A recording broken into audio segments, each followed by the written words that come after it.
السلام علیکم دوستو، میں ہوں آپ کا میزبان مبشر اور آپ دیکھ رہے ہیں زارا آفیشیل ٹی وی۔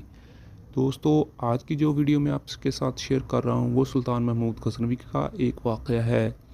ایک رات سلطان محمود غزنوی کو کافی کوششوں کے بعد جب نیند نہیں آئی تو اپنے غلاموں سے کہنے لگتا ہے کہ کسی مظلوم پر آج کوئی ظلم ہوا ہے، تم لوگ گلیوں میں پھیل جاؤ اور اگر کوئی فریادی نظر آئے تو اسے میرے پاس لے آؤ۔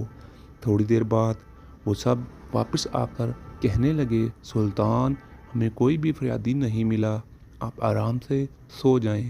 سلطان کو جب پھر بھی نیند نہیں آئی تو وہ کپڑے بدل کر خود محل سے باہر نکلا۔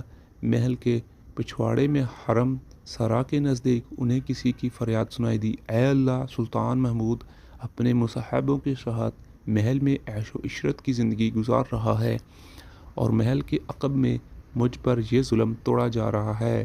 سلطان نے کہا، کیا بات کر رہے ہو؟ میں محمود ہوں اور تمہاری فریاد درسی کے لیے آیا ہوں۔ مجھے بتاؤ کیا ظلم ہوا ہے تمہارے ساتھ؟ آپ کے خواص میں سے ایک شخص جس کا نام میں نہیں جانتا ہر رات میرے گھر آتا ہے اور میری بیوی پر ظلم و تشدد کرتا ہے۔ وہ کہاں ہے؟ شاید اب چلا گیا ہو۔ دوبارہ جب آئے تو فوراً آ کر مجھے اطلاع کر دو۔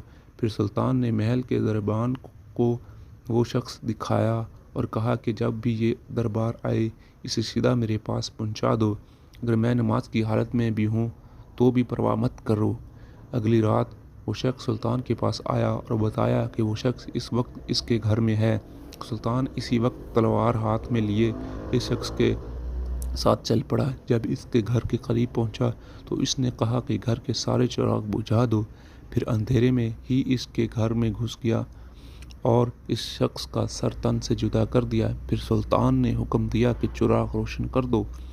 اس شخص کا چہرہ دیکھا اور سجدے میں گر پڑا۔ پھر گھر کے مالک سے کہا، اگر کچھ کھانے کو ہے تو لے آؤ، مجھے بہت سخت بھوک لگی ہے۔ آپ جیسا سلطان مجھے غریب کے گھر کا کھانا کھائے گا؟ جو کچھ بھی ہے لے آؤ۔ وہ شخص ایک سوکھی روٹی اٹھا لایا جسے سلطان نے بڑی رغبت سے کھایا۔ وہ شخص سلطان سے پوچھنے لگا کہ چراغوں کو بجھانے، سجدہ کرنے اور روٹی طلب کرنے کے پیچھے آخر کیا ماجرا ہے؟ سلطان نے فرمایا، میں جب داستان سنی تو سوچا کہ میری سلطنت میں ایسا ظلم کرنے کی ہمت صرف میرے کسی بیٹے کو ہو سکتی ہے۔ اندھیرا کرنے کو اس لیے کہا تھا کہ پدرانہ شفقت میرے انصاف کے راستے میں حائل نہ ہو۔ چراغ جلنے پر جب میں نے دیکھا کہ وہ میرا بیٹا نہیں ہے تو میں سجدہ شکر بجا لایا۔ کھانا اس لیے مانگا کہ جب سے مجھے تمہاری مصیبت کا علم ہوا میں نے اللہ کے سامنے قسم کھائی کہ جب تک تمہیں انصاف نہیں مل جاتا میرے اوپر روٹی حرام ہے۔ اس وقت سے اب تک میں نے کچھ نہ کھایا، پانی تک نہ پیا اور آج کل کے حکمران اس میں زیادہ کچھ نہیں لکھوں گا۔ آپ لوگوں سے درخواست ہے، اگر آپ اس چینل پہ نئے ہیں تو میرے چینل کو سبسکرائب کر دیں اور ساتھ والے بیل آئیکن کو پریس کر دیں تاکہ میری ایسے واقعات، ایسی ویڈیو، انفارمیشن ویڈیو جیسے ہی نئی سے نئی آئیں اور آپ کو فوراً مل جائیں۔ اپنا بہت سارا خیال رکھیے گا۔ السلام علیکم۔